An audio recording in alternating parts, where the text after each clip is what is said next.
12 difficult situations managers face and how to deal with them. Managers of all experience levels face challenging situations every day. New managers are usually taken aback by the frequency and repetition of these challenges. I have compiled some of the most common difficult situations that managers face and some tips on dealing with them. 1. Handling conflicts between team members.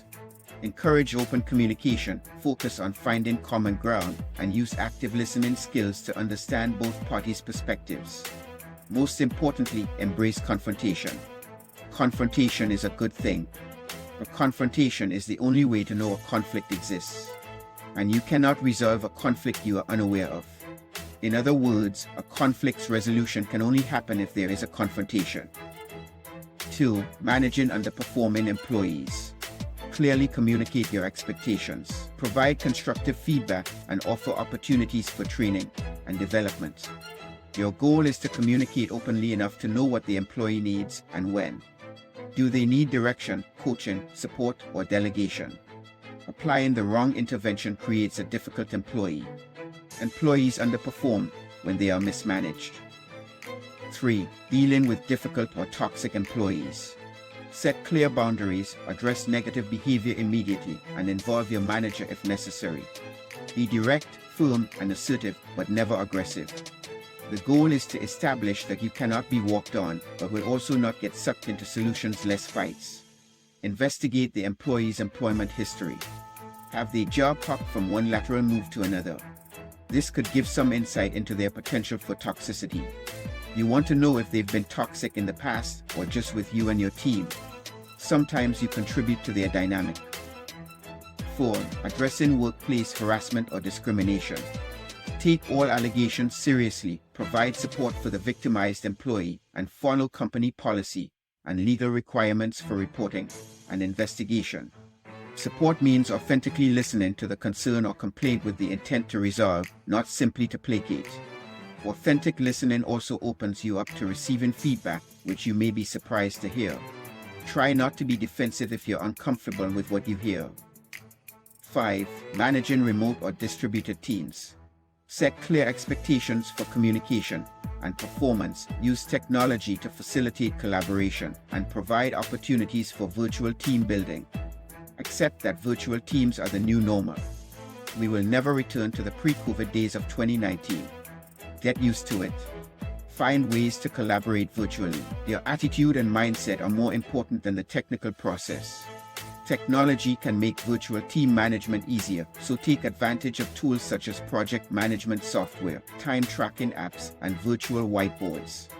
Also, set up regular check-ins, which can help you stay up to date on progress, address any issues, and provide feedback.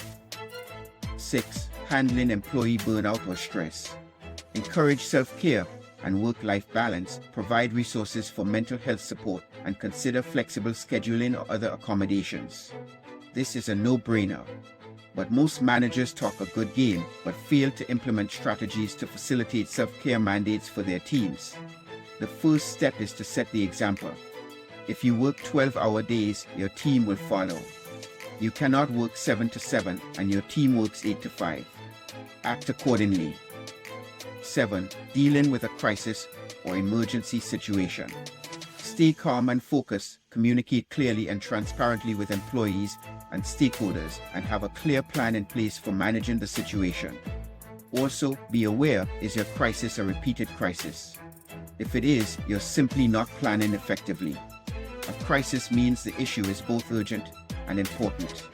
If the important issue turns out to be urgent multiple times, you're simply neglecting to plan for what you know to be important. 8. Handling budget cuts or financial challenges. Look for opportunities to reduce costs without sacrificing quality. Prioritize spending on critical functions and communicate transparently with employees about the situation. But be mindful that the more you can cut without sacrificing quality, the more you'll be asked and expected to cut without sacrificing quality. And budget cuts eventually become personnel cuts. 9. Managing a diverse team. Foster an inclusive workplace culture and ensure all employees feel valued and respected. This means paying attention to enrich outsiders. You have to make a deliberate effort to include them in training opportunities and important decisions and provide opportunities for them to lead the team informally. Diverse teams are not necessarily inclusive. When they are not inclusive, they go from diverse to homogeneous really quickly. 10. Addressing low employee morale. Identify the root cause of low morale, communicate openly with employees about their concerns, and offer opportunities for feedback and input on improving the situation. Be introspective about it. No employee morale doesn't happen overnight. In most instances, employees simply want their manager's acknowledgement, understanding, and empathy. You cannot have an open dialogue unless you identify and accept the root cause. So, conduct a 5 whys analysis. You may find that it is your leadership style, a company reorganization, or outsourcing. Be prepared to respond to their concerns. 11. Dealing with the loss of your best employee. Employee turnover is inevitable, but it's always frustrating when the person who resigned was a pivotal member of your team. Your goal should be to be ready for any and all resignations. Actually, if you're a great manager, you should expect it. You should expect them to leave because you trained them to do your job. If they don't leave for greener pastures at a rival company, they should have been promoted. The bottom line is this: great employees either get promoted or leave. If your best employee doesn't want more for themselves, you need to wonder why. 12. Dealing with employee requests. Managers are constantly challenged by employee requests for mentorship, promotion, time off, transfer, training and development, increased pay, increased responsibilities, reduced responsibilities, and favored assignments. But as a manager, you must establish fairness with the knowledge that fair and equal are not synonyms. Fair means doing what's best and right for each individual, taking into consideration their personal and professional goals and performance. Clarity, fairness, and understanding are several of the keys for managers who are in the midst of difficult situations. Employees need clarity and despise ambiguity. They need structure, but want flexibility. They want honesty, but need empathy as well. The best managers understand how each difficult employee situation has a built-in paradox attached. They know that every situation is unique and may require a customized approach.